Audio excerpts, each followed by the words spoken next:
लालटेन युग में रहे हैं, जिनको लालटेन बिहार को फिर से लालटेन युग में लाना चाहते हैं, अब वो तो स्मार्ट मीटर का तो विरोध करेंगे ही, क्योंकि इनकी पार्टी और इनका जो गठबंधन है, इनका सोच थोड़ा बैकवर्ड टाइप का है, ताकि पीछे अपने बिहार को, अपने भारत को पीछे ले जाने की सोच रखते हैं, आगे बढ़ाना ही नहीं।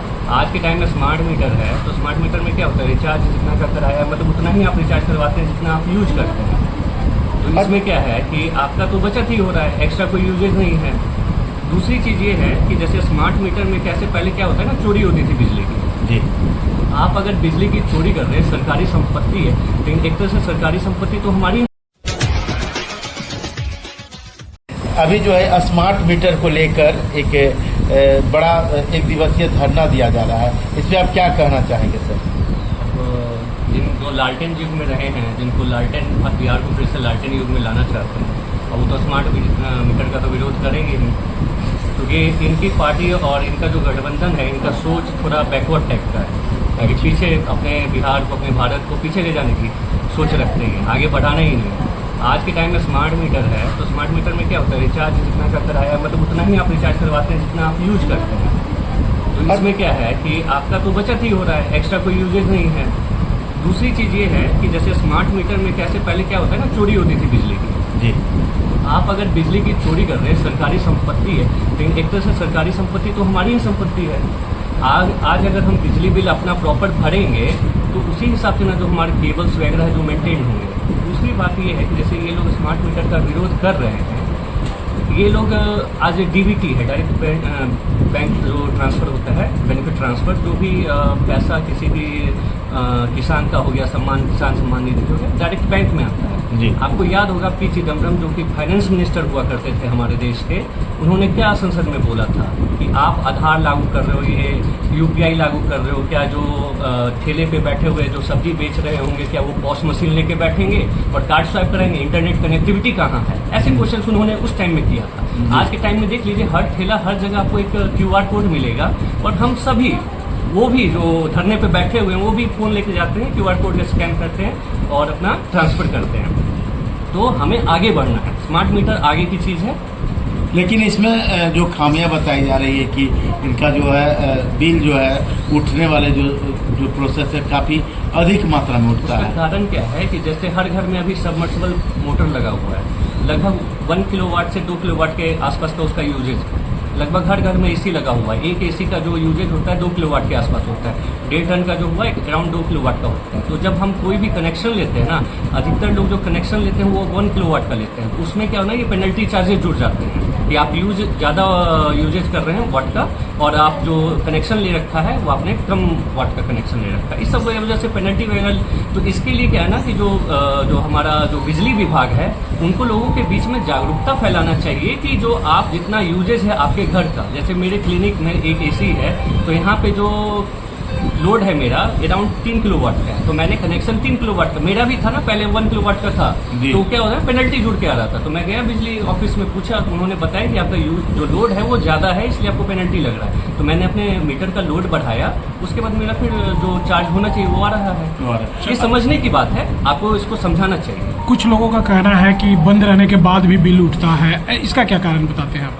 बंद रहने के बाद बिल उठता है, उसका जो फिक्स चार्जेज होते हैं, जैसे मीटर का रेंटल हो गया या चाहे जो होते हैं, वो लोड के ऊपर, जैसे आपने लोड ले रखा है 1 किलोवाट का तो उसका 20 रुपये है, किसी ने ले रखा है 3 किलोवाट का तो उसका 60 रुपये है, वो फिक्स चार्जेज, वो पैसे कटते हैं ना फिर, यानी वो चार्जेज कटेंगे। हाँ, वो चार्जेज कटेंगे। अच्छा सर, इन दिनों जो है NDA गठबंधन में जैसे खास करके जदयू के कुछ कार्यकर्ता किसी व्यक्ति विशेष को लेकर प्रचारित कर रहे हैं, तो क्या लग रहा है कि इससे NDA गठबंधन का जो तालमेल बाढ़ सहित बिहार में बन पाएगा चुनाव आते आते?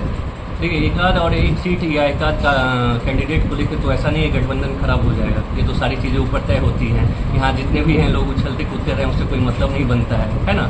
दूसरी बात ये जदयू का इंटरनल मैटर है, उनके जो कार्यकर्ता हैं किनको चाहते हैं, हमारे भी जैसे हमारा भाजपा है, फिलहाल तो ये बाढ़ भाजपा की सीट है, तो हमें तो हम एज ए भाजपा कार्यकर्ता हम सोचते ही नहीं है कि जदयू वाले क्या सोच रहे हैं या किसको लाना चाहते हैं या नहीं, वो मेरा मैटर है ही नहीं। जैसे हमारा भाजपा कार्यकर्ता, हमारे में भी हैं कुछ लोग चाहते हैं कि वो विधायक में, तो फिलहाल हमारे विधायक पियानू जी हैं, है ना, हमारे विधायक हैं ही, तो हम दूसरे के बारे में क्यों सोचें। लेकिन जदयू वाले को कहना है कि ये तो हमारा परंपरागत सीट था, गठबंधन टूटी थी उस समय भाजपा को यहाँ सीट आई थी, लेकिन पहले से ही जदयू का सीट था। अब हमारे सीट के साथ हमारे साथ हकमारी कर रहे हैं भाजपा वाले। वो जाए नीतीश कुमार जी को बोले, हमारे आदरणीय मुख्यमंत्री हैं, अभी तो वही करता धरता है, वो डिसाइड करेंगे ये जो परंपरागत सीट है उनकी वापस आएगी कि नहीं आएगी। वो नीतीश कुमार जी बैठेंगे और हमारे पार्टी के जो पदाधिकारी है वो बैठेंगे, सीट डिसाइड होगी, है ना। हो सकता है कोई जदयू का परंपरागत सीट है वो हमारे पास आ जाए, हमारा जो है वो तो फिर सीट शेयरिंग का फॉर्मूला होता है, वो बड़े लोगों की बात है। अच्छा, स्थानीय और बाहरी का क्या मुद्दा है? लोग उठा रहे हैं कि हमें स्थानीय विधायक चाहिए, बाहरी विधायक को हटाना है। इस पे तो मेरा यही कहना है कि स्थानीय और बाहरी तो कुछ होता नहीं है। अच्छा व्यक्ति होना चाहिए कि जो आपके विधायक के लिए खड़ा हो। अगर एक अच्छा व्यक्ति आपके सामने खड़ा है जिसको आपको लग रहा है कि वो उचित है, बल्कि आपके क्षेत्र के लिए अच्छा काम करेगा, तो आप ही बताइए कि आप उसको वोट नहीं करिएगा। तो स्थानीय विदेश का तो कोई नहीं ना है, अपने देश का ही है ना। हमारे मोदी जी भी जो है गुजरात के हैं, काशी से चुनाव लड़ते हैं, तो इससे स्थानीय और बाहरी का कोई मतलब नहीं है। अच्छा, विकास को अगर देखा जाए तो बाढ़ में कई मुद्दों को लेकर विकास की चर्चा होती थी, जिसमें पहले ये मुद्दा था कि बाढ़ को जिला बनाया जाएगा। मुख्यमंत्री जी ने भी खुले मन से भी आह्वान किया था, लेकिन अभी तक के जिला का कोई प्रक्रिया चला नहीं है, जिसके कारण बाढ़ के लोग क्षुब्ध नजर आ रहे हैं। हाँ, ये एक मुद्दा है बाढ़ की जनता का, जिसमें लोग नाराज हैं, ये तो मुझे मानना पड़ेगा। लेकिन हाँ, हमारा जहाँ डाबी क्षेत्र में घूम रहे हैं, आपको भी पता है कि जिला के अंदर जो भी चीज़ें होती हैं, बहुत सारी चीज़ें बन रही हैं। आपका पॉलिटेक्निक कॉलेज वगैरह बन गया है, तो मोस्ट प्रोबेबली जहाँ तक उम्मीद है नेक्स्ट चुनाव से पहले इसकी घोषणा हो जानी चाहिए कि बाढ़ जो है जिला बन जाए। बाढ़ के तब ये खुशी की लहर होगी, और वो जदयू की सीट रहे या भाजपा की सीट रहे, ये हमारे कुछ पदाधिकारी डिसाइड करेंगे। जिसकी भी सीट रहेगी, ये सीट हमारे गठबंधन का ही रहेगा। बाढ़ में एक मसला है सर, खासकर के युवाओं का भविष्य जो है लगभग 6 से 7 महीना अंधकार में डूबा रहता है। बाढ़ के युवा चाहकर भी अपने भविष्य के लिए काम नहीं कर पाते हैं, जिसके लिए अनुग्रह नारायण सिंह महाविद्यालय का जो मैदान है वहाँ पे लोग प्रैक्टिस नहीं कर पाते हैं, जिसके लिए विधायक जी और अन्य पदाधिकारियों को भी सूचना दी गई, अभी तक कुछ नहीं हुआ।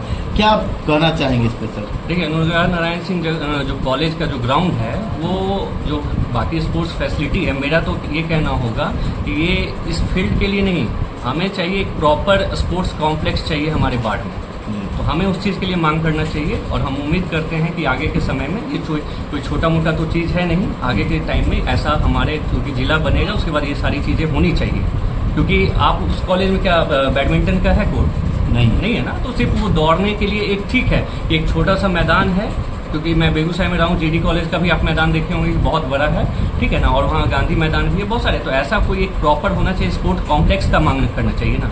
ये छोटी मोटी चीज़ें हैं, इनके लिए तो हम लोकल विधायक को बोलेंगे कि वो इसको मिट्टी भरवाएं या कुछ भी करके उसको प्रॉपर सारा कुछ करें। लेकिन उससे ऊंचा हमारा होना चाहिए, हमारे पास एक स्पोर्ट्स कॉम्प्लेक्स होना चाहिए कि हमारे युवाओं, जो कि रग्बी में भी हमारे बिहार बाढ़ के लोगों ने बच्चों ने अच्छा प्रदर्शन किया है, तो सबके लिए प्रॉपर व्यवस्था होना चाहिए। तो क्या स्पोर्ट्स कॉम्प्लेक्स ही करेगा जी? तो क्या इसकी मांग रखी जाएगी? बिल्कुल रखना चाहिए।